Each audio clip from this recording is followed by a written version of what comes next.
Olá, bom dia. Quero aqui agradecer a Deus por mais esse sábado maravilhoso, que aqui estamos com o Dr. Volmir e hoje o nosso convidado é o Dr. Ayrton, mais popular conhecido aqui em Rolim de Moura como Paraibinha. E hoje vamos fazer aquele bate-papo aqui, aproveitar e falar um pouco de política e vamos que vamos aí levando o nosso bate-papo, né? Bom dia a você que está em casa, bom dia Dr. Volmir, bom dia Dr. Ayrton, fica com você. Bom dia, Milton. Bom dia, Dr. Volmir. Bom dia a todos os telespectadores da Rede TV. Prazer imenso estar aqui novamente nos microfones dessa emissora de TV e agradecer a você, Milton, pelo convite e dizer que estamos aqui à disposição também do público que nos assiste, eventualmente falar um pouco de cada tema que for suscitado para a gente e aquilo que a gente puder contribuir para o engrandecimento desse debate, podem contar comigo sempre.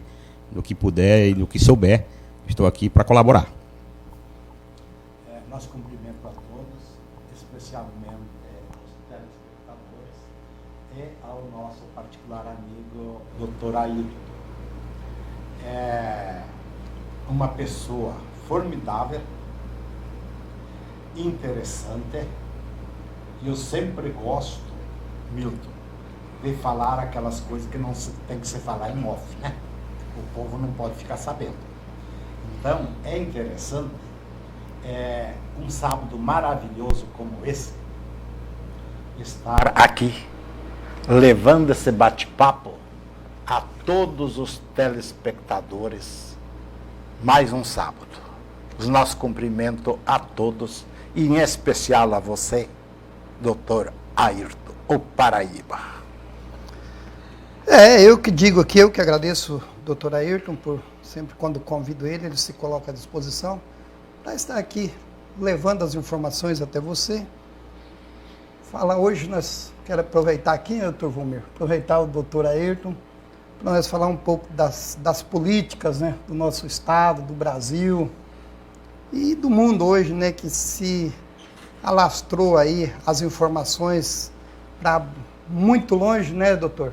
Que hoje não é só na televisão, é nas redes sociais, então tem gente aqui que está assistindo nós aí nos Estados Unidos, onde que a gente tem mais amigos aí, que hoje a gente tem bastante amigos nos Estados Unidos, aqui na Espanha e outros países aí. Até agora de pouco, quando eu estava chegando aqui na TV, estava conversando com um amigo dos Estados Unidos e até falei para ele que ia para a TV. Aí ele falou, eu vi o convite seu na rede social, você e o Dr. Volmir e o Dr. Ayrton, né? Eu falei, sim. Então, está lá nos Estados Unidos assistindo nós. E isso é bom. Então, as informações, quando a gente fala de política, mas eu vou falar do município de Rolim de Moura, hoje já não é mais. Hoje nós estamos aí sendo informados do mundo inteiro, praticamente, e levando as informações e sendo informado e vice-versa. Então, eu quero aproveitar aqui e falar o que o Dr. Ayrton acha desta eleição que vem agora, que inclusive em Rolim de Moura nós temos aqui, vai firmar agora, a partir do dia 5, a gente sabe as informações 100% certas. Mas hoje nós temos aí, provavelmente, de 10 a 12 pré-candidatos a deputado estadual só de Rolim de Moura. O que você me diz, doutor? Bom, esse tema é um tema interessantíssimo porque, na verdade, o país já está respirando política há algum tempo. Eu até penso que nós teremos uma das eleições mais complicadas da história da República do Brasil. Pela primeira vez, nós temos um presidente que está no poder, que a gente está vendo que vem com a faca nos dentes, e temos um adversário, que é o adversário mais direto, o Lula, que também vem com a faca nos dentes. Então, o país está dividido, não posso aqui dizer quem ganhará ou deixará de ganhar. Sim. Eu só preciso dizer que, primeiro, é preciso que a gente tome muito cuidado com o que a gente fala, é preciso que a gente tenha muita cautela, os ânimos estão acirrados. Infelizmente, nós estamos tendo uma Corte Suprema que não tem dado o respaldo necessário para demonstrar a imparcialidade, para que aí a gente possa ter um órgão colegiado que fique no meio para evitar problemas ou extrapolações de qualquer que seja o lado. Eu acho que o presidente tem pecado e tem se excedido muito. A esquerda ou a oposição ao presidente tem pecado e tem se excedido muito. Mas é preciso que as autoridades competentes, no caso, Supremo Tribunal Federal, Tribunal Superior Eleitoral, tribunais regionais, Justiça Federal, fiquem atentos e ajam rapidamente, mas com imparcialidade. Se tiver que punir Pedro, puna Pedro. Se tiver que punir João, puna João. Não tente punir só um lado ou um outro, porque senão isso acaba desandando para um problema muito mais grave. Acerca das eleições de nosso Estado, eu penso que serão mais tranquilas. Até porque sempre tivemos eleições aqui tranquilas. Os candidatos que se apresentam até o momento são candidatos tranquilos, não haverá um acirramento muito grande de campanha. As definições estão acontecendo, nós sabemos que as convenções vão ainda até 5 de agosto, tem até o dia 15 para os registros das candidaturas, mas é aquela história, temos que participar do processo eleitoral. No Brasil o voto é obrigatório, mas é preciso que o eleitor vote consciente, que o eleitor evite as discussões mais acaloradas em bares, restaurantes, botecos, mesmo nas redes sociais. Cada um deve ter o seu candidato, mas tem que saber que na democracia você tem que respeitar a vontade do eleitor. Nem todo mundo tem que votar de acordo com a sua consciência, nem todo mundo tem que votar de acordo com a sua vontade. Agora, é preciso que se respeite o direito do outro. E o que estamos vendo no Brasil muito é falta de respeito. Você escreve qualquer coisa na rede social sua, em relação ao apoio ao seu candidato, e vem um monte de pessoas e começam a xingar, esculhambar, falar mal, e isso acaba ficando ruim. Eu acho que respeito é bom e a gente deve fazer isso, porque o meu direito acaba quando começa o seu. Então, quem quer respeito tem que se dar o respeito. Mas eu espero que, no final de tudo, o povo brasileiro é um povo ordeiro, e que a gente consiga atravessar essas eleições de forma pacífica e que prevaleça a vontade do eleitor. Doutor Ayrton, o que me preocupa muito, eu não participo tanto nas fofocas. Você sabe que eu sou um humilde trabalhador, eu vou no hospital e fico trabalhando praticamente o dia todo. E quando é apendicite, seja branco, seja preto. E eu tenho observado aí fora uma agressão física, que o povo quase vai às vias de fato. Isso é preocupante, porque eu tenho um partido que é o Brasil, e eu vejo que esse fato de agredir a um, agredir o outro, são as mesmas pessoas, e não se preocupam com o bem-estar do país em tudo. Parece-me que é uma tendência mundial. E nós que temos consciência e estamos na classe média, que é quem trabalha o dia todo e sustenta muita gente. Nós temos gente boa na direita e na esquerda. Para você, como advogado, consigo entender essa sua preocupação. E eu vejo mais assim, um monte de coisas que durante 1 ano, 2 anos, 20 anos, 30 anos, nunca se fez nada. Quanta preocupação será que esse povo tem a solução para resolver os problemas sociais agora em 90 dias? Ou penso com as minhas ideias, enrolo um tanto quanto o advogado, porque no hospital eu não consigo enrolar. E a preocupação é, se na rua advogado enrola tanto quanto o Supremo, eu fico perdido, cá com a minha cabeça. Não é interessante? De certa forma, o seu posicionamento é muito interessante, porque eu convivi na política desde menino, e ainda no estado da Paraíba e aqui. Mas os políticos estão sempre achando solução na véspera das eleições. É, né? E aí se elegem, não fazem nada, 4 anos depois eles acham soluções de novo. E aí se elegem e assim continua. O que o eleitor tem que entender é que, assim, quem coloca lá é o eleitor e quem pode tirar também é o eleitor. O eleitor tem que ter consciência de que o voto dele é quem é o responsável pelas mazelas da nação. Se o eleitor votar conscientemente, dizendo, olha, eu dei um voto de credibilidade a esse candidato agora, passou 4 anos, ele não fez nada pela nação, não fez nada pelo povo, não fez nada para melhorar a situação do país, aí agora está me pedindo o voto de novo, não, eu não vou votar nele, eu vou votar em outro. É assim que você corrige as mazelas. Porque o político começa a se preocupar com trabalhar e fazer o bem, é quando o eleitor lhe dá a resposta.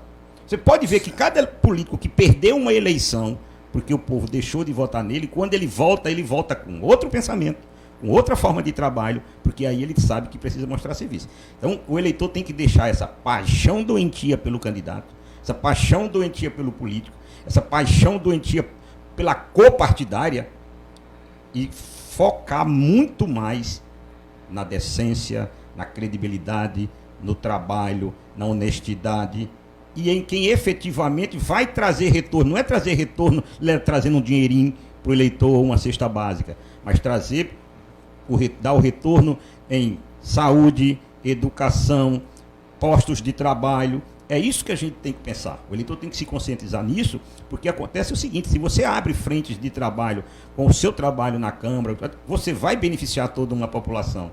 No momento que você traz para Rolim de Moura e gera aí 500 mil empregos, como de repente, olha, eu trouxe uma empresa que vai gerar 500 empregos, você acaba beneficiando 2 mil, 3 mil pessoas com isso.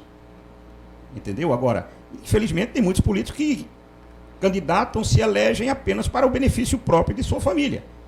Enriquecer, muitas vezes de forma ilícita, e isso é uma tristeza. E nós temos muito isso no Brasil, infelizmente. É interessante. Só que você gosta de falar mais do que eu. Milton, ele falou trazer 500 mil empregos. O povo gosta de trabalhar ou é só nós? Porque eu tenho visto, esses dias precisava de vaqueiro, não tinha. Precisava de tratorista, não tinha. O meu amigo falou o seguinte, eu tenho uma vaga para trabalhar lá em casa. A pessoa falou, mas eu não quero ser registrado. É porque eu estou ganhando a cesta básica, estou ganhando o vale gás. Eu não entendo nada de justiça. A pessoa não pode ter carteira assinada e ganhar a cesta básica. Porque esses dias até pastor disse que era pastor e ganhava a cesta básica. Então, para mim, que eu fico trabalhando o dia todo, eu não sobro tempo para ver isso. Não é interessante? Eu costumo falar, não tem certo e errado, mas eu não tiro tempo para isso. Por isso que eu quero ouvir. Apenas para que a gente até conclua esse tema, o auxílio emergencial, ele existe exatamente para quem não tem renda. No momento que o senhor tem a carteira registrada como trabalhador, seja rural, seja trabalhador urbano, então o senhor não pode estar recebendo um auxílio emergencial. Porque é feito um levantamento de quem tem uma renda muito pequena, quase nenhuma, para que aí você seja cadastrado a receber o auxílio emergencial. Se você está recebendo o auxílio emergencial, seja lá Bolsa Família, Bolsa Escola, Vale Gás, Vale Transporte, ou até mesmo agora o que o atual presidente criou, que é o Auxílio Brasil, no momento que você está recebendo esse auxílio, aí de repente você começa a trabalhar com carteira registrada, imediatamente há comunicação aos órgãos previdenciários, etc. Então, automaticamente, eles cortam o auxílio emergencial, porque você deixou de estar na linha de pobreza e passou a ser um assalariado. Com relação à questão do trabalho em si, a gente sabe que tem muitas pessoas hoje que não trabalham exatamente porque tem o auxílio emergencial. Mas a gente tem que separar o joio do trigo. Tem cidadãos que não trabalham porque realmente não gostam de trabalhar, e tem cidadãos que não estão trabalhando porque, infelizmente, não conseguiram emprego. Infelizmente, o Brasil não tem. Nós estávamos numa faixa de 14 milhões de desempregados há cerca de 4 anos. A pandemia veio e trouxe mais problemas ainda. Inclusive, a gente às vezes até tem que parabenizar a atual gestão, porque o Brasil atravessou essa crise de uma forma melhor do que muitos países, inclusive da Europa. Estamos retomando o emprego. O Brasil agora já está chegando à casa de 10, 11 milhões só de desempregados, que quer dizer que já foram criados empregos, mas temos que trabalhar muito e lutar muito. E temos que separar o joio do trigo. Tem pessoas que você oferece um trabalho e não vai querer trabalhar. E tem outros que estão aí, correndo atrás, e a gente tem que entender as pessoas. Mas, complementando o que eu disse para o senhor, realmente, se você tiver emprego com carteira assinada, está fora de qualquer auxílio emergencial. Eu sempre falo para os meus amigos, 80%, lei de Pareto, 80-20. Eu vejo o seguinte, Milton e telespectadores, vê se o senhor bate com as minhas ideias. 80% do povo é bom. E um presidente americano falou assim: não é a ruaça do arruaceiro que me preocupa, mas o silêncio dos bons. Então eu vejo o seguinte, eu achava, na minha humilde, que esse tal de auxílio emergencial seria para dar oportunidade da pessoa se preparar com uma política educacional, com uma oportunidade de gerar emprego e a inclusão social. E se 80% do povo é bom, será que nós deveríamos esclarecer mais o povo? Ou será que o povo está sendo mal conduzido? Porque nós da classe média carregamos o piano nas costas. Então me falaram que tanto a direita selvagem como a esquerda enganatória são prejudiciais. E eu não tenho tempo para ver isso. Então, quando eu vejo que o pessoal luta, tenho carteira assinada, isso, aquilo, eu me preocupo. E parece-me que não é só o Brasil. O mundo todo está sendo dividido em dois fatores. Como médico, apendicite aqui é mesmo dos Estados Unidos,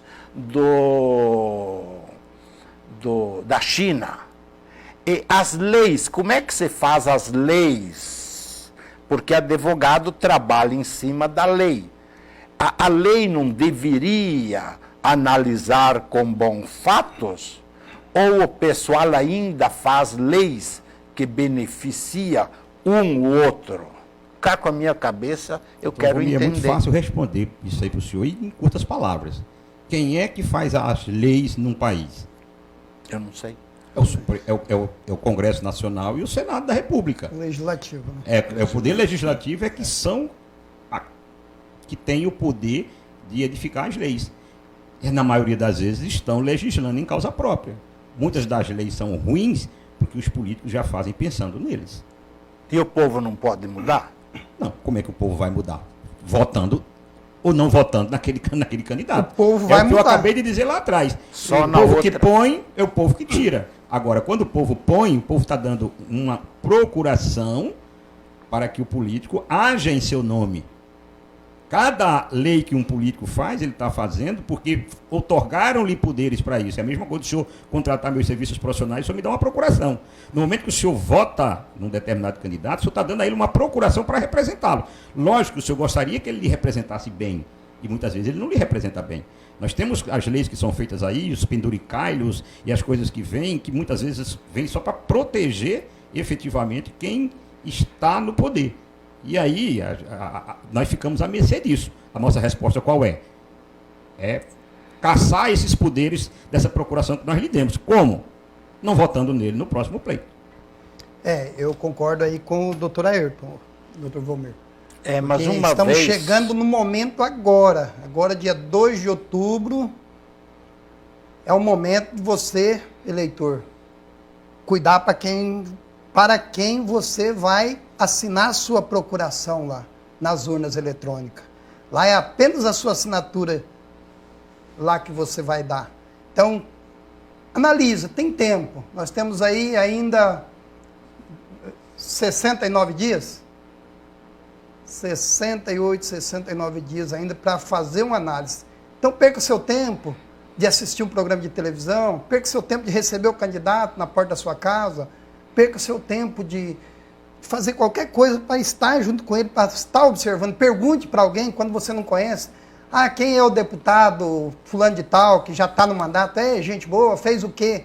E é isso. Mas não pergunte para um assessor não, tá? Pergunte para uma pessoa natural. Senão o assessor, ele ganha lá uma assessoria, e aí ele vai levantar ele lá em cima. Falta pouco colocar o deputado mais do que Deus. Não, porque eu me Pergunte para uma preocupei. pessoa assim, nem pergunte para mim, porque às vezes vai perguntar para mim, eu também sou um pouco político. Entendeu? Eu sempre estou de um lado ali. E às vezes eu estou de um lado errado, né? E aí a pessoa não fala para mim, ele vai falar depois. Milton, você está do lado errado. E para a gente ele não fala. E eu sou uma pessoa que eu não acho ruim de falar para mim. Olha que eu não acho ruim ainda. Se um amigo que é o amigo, ele procura o bem para o amigo. Ele não fica ali jogando pedra. Então se chegar e dar uma... Eu tenho um ditado, doutor. Você puxa a orelha de uma outra pessoa, a não ser do seu filho ou da sua filha? Não, né? Você vai puxar a orelha dos seus filhos, porque você quer o bem deles. Então, eu sou assim, eu puxo a orelha dos meus filhos, com força. É um ditado que eu tenho, né? Mas isso aí, puxar a orelha, a gente não puxa mais. Mas você gosta Mas de é um falar ditado, muito. que eu puxo a orelha porque eu quero o bem. Se for para me puxar a orelha de pessoas que estão lá de longe, eu só dou um alôzinho para ele. Eu falo, fulano, assim, assim, assim. Entendeu? Beleza. Se não entendeu, segue em frente. Deixa eu perguntar, você gosta de falar demais. Esse negócio de leis, um dia aqui em Rolim de Moura, se falava que a água não subia na cidade alta, porque tinha a lei da gravidade. E o vereador falou o seguinte, não, o vereador não, o assessor, falou, essa lei é municipal, estadual ou federal, que se for municipal, nós vamos mudá-la. E se for federal, nós precisamos de um deputado federal. Acontece isso?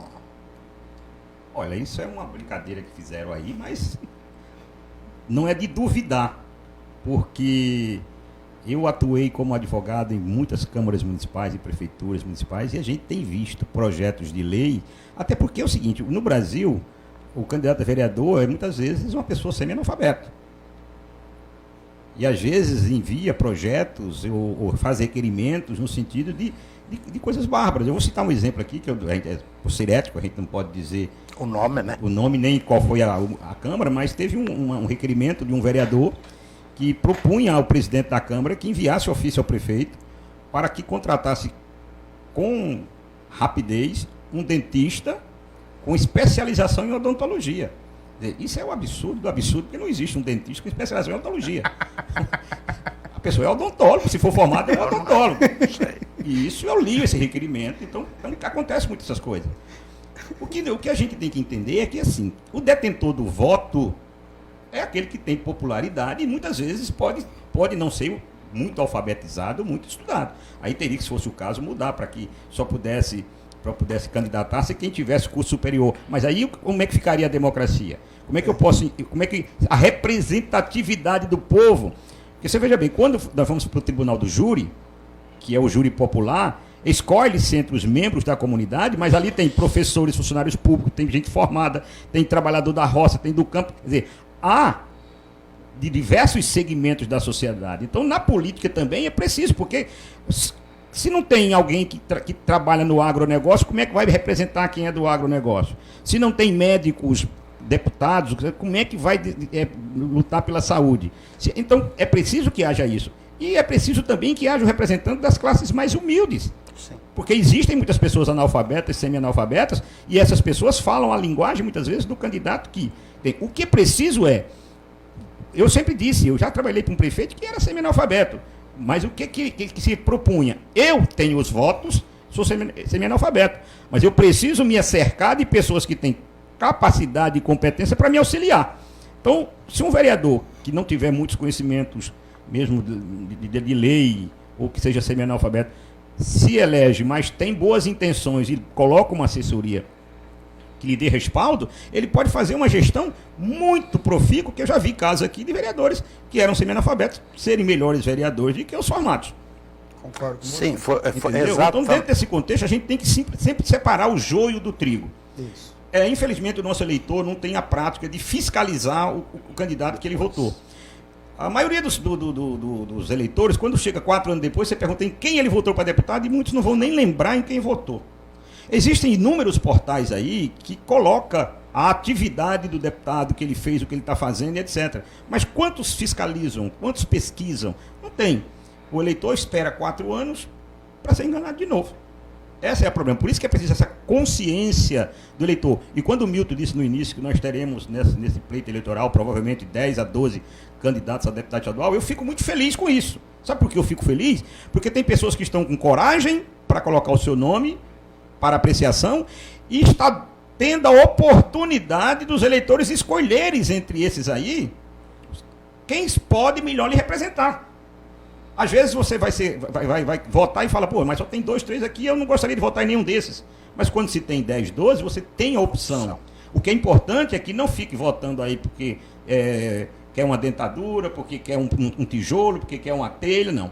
Procure dentre os 10 ou 12 que temos aí, quem é que realmente é sério, quem é que realmente é honesto, quem é que realmente é trabalhador, quem é que realmente quer fazer alguma coisa pelo município, pelo Estado ou pela União. É assim que eu penso e aí é assim que eu conclamo aos eleitores, de mamanda caducando, alfabetizados ou não, a buscar entre os candidatos aquele que melhor possa lhe representá-lo. Porque depois que deposita o voto na urna, não tem mais vem cá minha nega não, porque já foi.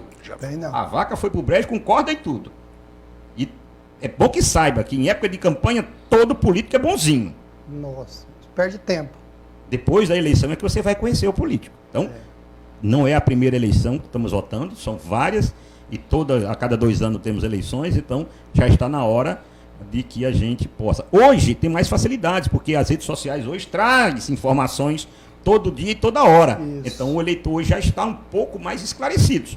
Mas é preciso, antes de votar, reúne com a família, o que é que vocês acham? Essa pessoa aqui tem essa, tem aquela, quem que vocês acham que pode melhor nos representar? Eu não estou aqui para dizer em quem você deva votar, certo. Jamais. Certo. Mas é preciso que a gente esclareça que deve buscar uma conscientização, porque a pior coisa do mundo é quando você erra votando num político que sabidamente já lhe roubou, é corrupto, só gosta de mordomias, não faz nada pelo município, se elege e vai-se embora e não está nem aí para nada. Então, é difícil, nós vivemos num país onde a dificuldade é muito grande. Você tem uma ideia, o que é que nós temos de saneamento básico em Rolim de Moura? Praticamente zero. O que é que nós temos em termos de saúde em Rolim de Moura? Muitas dificuldades. O que é que nós temos em termos de educação? Nós precisamos melhorar a educação no país. Porque se o povo tiver educação, muda completamente. As estatísticas dizem o seguinte, quando você conclui o 1º grau, o emprego que você já arranja já é salário 3 vezes maior do que quando você é analfabeto. Doutor Ayrton, nós vamos para um pequeno intervalo e no segundo bloco nós vamos voltar justamente para nós complementar isso aí para a população. Perfeitamente. Que está nos assistindo. Eu vou fazer umas perguntas bem atento. Depois também. E o Dr. Valmir já está com a pergunta dele aqui afiada para perguntar ponta da língua. Mas vamos para um pequeno intervalo e voltamos já.